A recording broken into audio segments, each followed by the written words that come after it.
안녕하세요. 저는 작곡을 하는 류창순이라고 합니다. 2022년 대한민국 실내악작곡제전 두 번째 연주회를 기해 이렇게 영상 세미나로 만나뵙니다. 오늘 영상 세미나를 통해 이야기를 나눌 곡은 이번 연주에서 연주될 제 작품으로 여기라는 제목의 플루트와 클라리넷의 듀오곡인데요. 에이실 코리아, 즉 아시아 작곡가 연맹 한국 지부의 위촉으로 2021년 봄에 작곡하였습니다. 제가 아주 유명한 사람은 아니라서 이 영상을 보시는 분들 대부분은 저를 잘 모르실 테니 잠깐 제 소개부터 할까요? 저는 보고 계시는 사진과 같이 생겼고요. 간간히 작곡도 하고 편곡도 하고 학생도 가르치고 또 글도 쓰고 교회에서 성가대지휘도 하는 등 음악과 연관된 다양한 일을 하며 사는 예술가입니다. 작곡 작품의 성향을 이야기하자면 자아와 인간의 내면에 대해 주로 다루어왔고요. 음향과 지각 인재에 관한 심리학에도 많은 관심을 두고 있습니다. 오늘 소개해드릴 플루트와 클라리넷의 듀오 여기를 분석하기 전에 먼저 2015년 이후에 제가 써온 작품들 성향에 대해 이야기할 필요가 있을 것 같아요. 왜냐하면 연작과 시리즈는 아니지만 15년 전부터 비슷한 관심사와 성향으로 일관된 키워드들을 갖고 있기 때문이죠. 지금의 저는 여러 현대 작곡가들이 발전적으로 탐구하고 있는 익스페리멘탈한 형태의 음악을 쓰는 것에 크게 재미를 느끼지 않고 있어요. 그러다 보니 제 작품에서 리듬을 다양하게 변박하거나 음향과 형식을 다채롭게 구성하고 악기 주법의 가능성을 극단까지 끌어올리는 것에 더 이상 에너지를 쏟지 않아요. 여기서 오해하지 마셨으면 하는데요. 제가 그런 류의 음악을 싫어한다는 것이 아니라 그 방향으로 곡을 쓰는 것에 더 이상 재미를 느끼지 않는다는 말입니다. 앞에서 보신 이 영상 세미나의 주제가 멍때림과 흥얼거림의 미였죠. 지금의 제 음악이 만들어지는 정서적인 출발들이 일상 중의 멍때림과 흥얼거림으로부터 시작하는 경우가 대부분입니다. 작곡법적으로나 주법적으로 익스트림한 구성은 되도록 절제하고 사소하고 평범한 것들로 채워가고 있습니다. 그러다 보니 형식적으로도 전통적인 형식을 굳이 적극적으로 탈피하고 있지 않습니다. 다만 그 사소하고 평범한 것들을 바라보고 인식하는 과정에서 지각적이고 심리적인 부분들을 다루는데 더 집중하고 있는데요. 착증현상이나 음향 심리실험을 비롯해 각종 지각인지 심리실험을 활용한 것을 예로 들 수 있습니다. 그래서 더욱더 표면적인 구성과 주제적인 동기의 형태는 직관적이고 단순함을 추구합니다. 다음은 2015년 이후 작곡한 음악들 중 비슷한 성향의 작품들 목록인데요. 오늘 소개하는 여기라는 곡을 포함해서 각 작품들에서 멍때림과 흥얼거림의 요소들이 어떻게 나타나는지 간략히 훑어보도록 하겠습니다. 이 작품들의 공통점은 모두 위촉을 받고 썼다는 점인데요. 그러다 보니 공모에 출품하기 위해 쓴 다른 곡들과 달리 심사에 대한 부담이나 야심 없이 가볍게 다루고 싶던 평범한 것들을 별 부담 없이 썼습니다. 먼저 클라리넷 독주곡으로 기만, 위선, 체념, 세 악장으로 구성된 처세술이 있고요. 그 다음 심호흡 한번 하고요. 그냥 이렇게 저렇게 일단 쓰다 보니 어떻게 완성된 플루트, 클라리넷, 색소폰, 피아노의 사중주가 있는데요. 너무 기니까 이 영상에선 그냥 사중주라고 부를게요. 아무튼 이건 4악장으로 구성되어 있고요. 다음 곡은 어떤 합주곡으로 3악장이긴 하지만 각 악장의 제목에서 보듯이 전체적인 주제와 구성 흐름은 비슷합니다. 그리고 대한민국 실내악작곡제전에서 연주될 곡인 여기는 단악장의 곡이고요. 비슷한 시기에 쓴 어떤 흥얼거릴 노래는 제목이 어떤 합주곡의 2악장과 같네요. 키워드 중 먼저 멍때림에 대해 살펴봅시다. 살다 보면 다들 한 번씩 멍 때려 본 적 있죠? 좀 옛날 분들은 먼 산 본다라고 표현하기도 하는데요. 제가 언젠가부터 이명이 들릴 때가 있습니다. 외이도에서 형성되는 공진 주파수가 들리는 것일 수도 있고요. 기타 심리적인 이유나 신경과적인 이유로 발생할 수도 있습니다. 특히 적막한 공간과 시간에 이것이 크게 들리게 되는데요. 매미 우는 소리 같기도 해서 이명을 앓는 사람들은 여러모로 불편함을 호소합니다. 그런데 언젠가부터 저는 이것이 편안하게 들리고 있습니다. 특히 주변의 소음들과 만났을 때 묘한 음향체를 경험하게 되는데요. 그 음향체가 정확한 피치로 들리는 소리가 아니기 때문에 악기로는 재현하기 상당히 어렵습니다. 그리고 주변의 소음들 중 유독 저주파의 진동들로부터 배음이 잘 들린다는 것을 인지하기 시작했습니다. 헬리콥터가 집 근처를 날아갈 때 벽과 창이 진동하는 소리, 배기량이 큰 차가 지나갈 때 나는 엔진 소리, 선풍기 모터 소리, 에어컨 소리, 냉장고 성애 소리, 헤어드라이기 소리 등 무수한 일상의 소음들로부터 배음이 들립니다. 특히 장3도, 즉 5배음과 10배음이 유독 선명하게 들리는데요. 조용한 시간대에 멍 때리고 있다 보면 제 이명에서 들리는 고주파 소리가 이 배음들과 만나 아름다운 소리를 들려줍니다.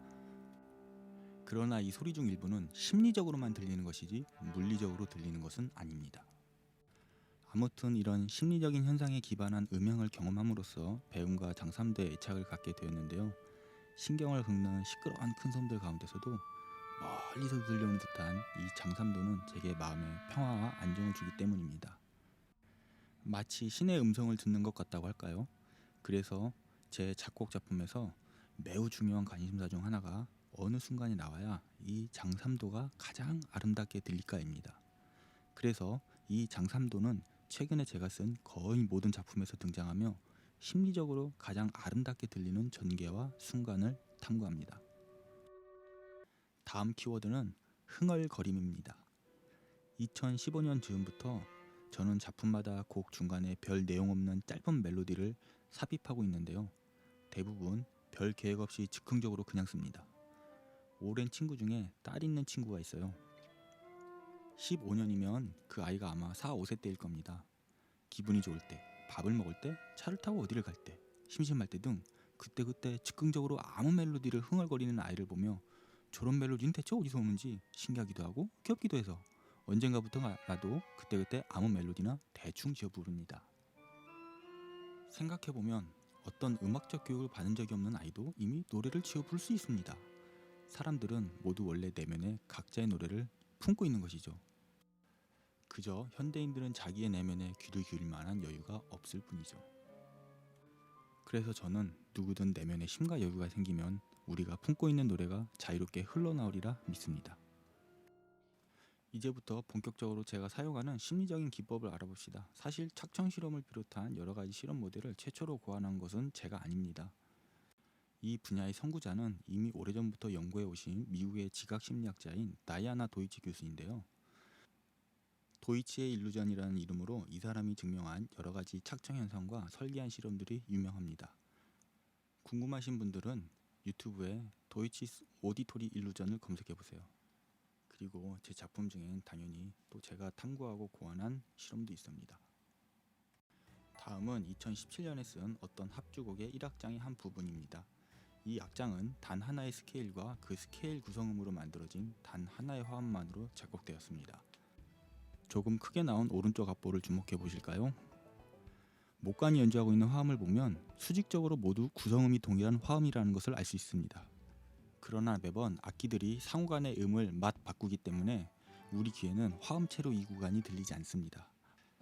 피아노와 같은 악기가 혼자서 한 화음을 계속 치는 것과는 다른 결과입니다.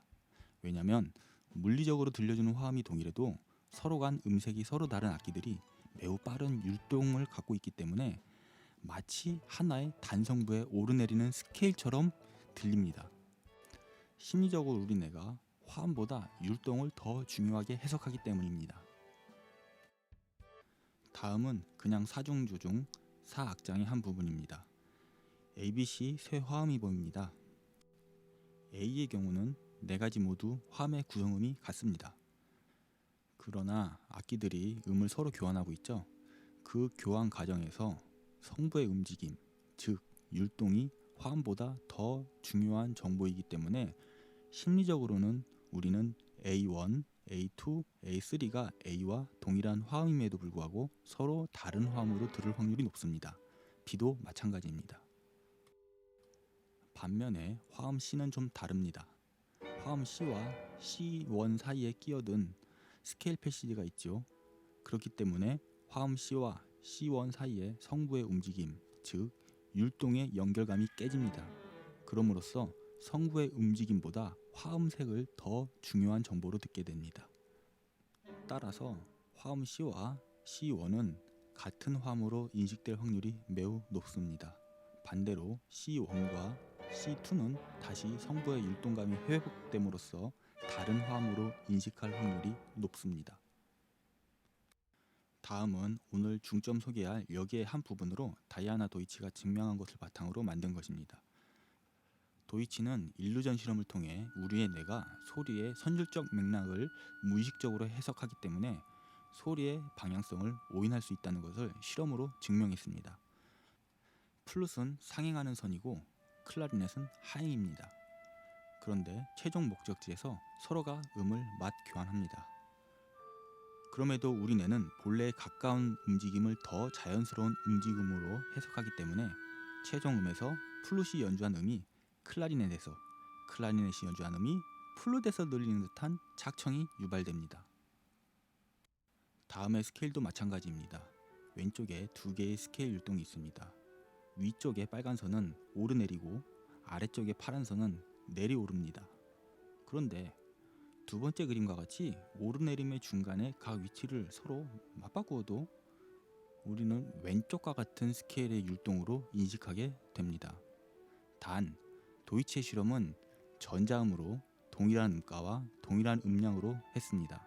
실제 악기가 그것도 음색이 서로 다른 플룻과 클라리넷이 두 번째 그림을 연주하면 둘이 아닌 마치 하나의 스케일 움직임처럼 들립니다. 서로 다른 음색과 빠른 율동성으로 인해 율동을 더 중요한 정보로 인식하기 때문입니다. 다음은 제가 고안한 실험입니다.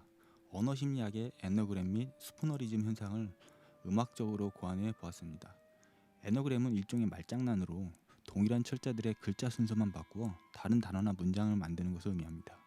예를 들어 듣기 위해선 우선 조용히 해야 한다와 같은 문장을 영어로 할 때 listen과 silent는 철자의 순서만 다릅니다. 스푸너리즘은 우리말로 두음 전환이라고도 하는데요. 일종의 말실수입니다. 예를 들면 키친타올을 치킨타올이라고 하고 마탄의 사수를 사탄의 사수라고 하는 등의 말실수를 들어본 적이 있죠. 그런 심리 현상을 저는 음악에서도 끌어낼 수 있을까 고민해 보았습니다. 먼저 중앙에 있는 코랄 패시지가 오리지널입니다.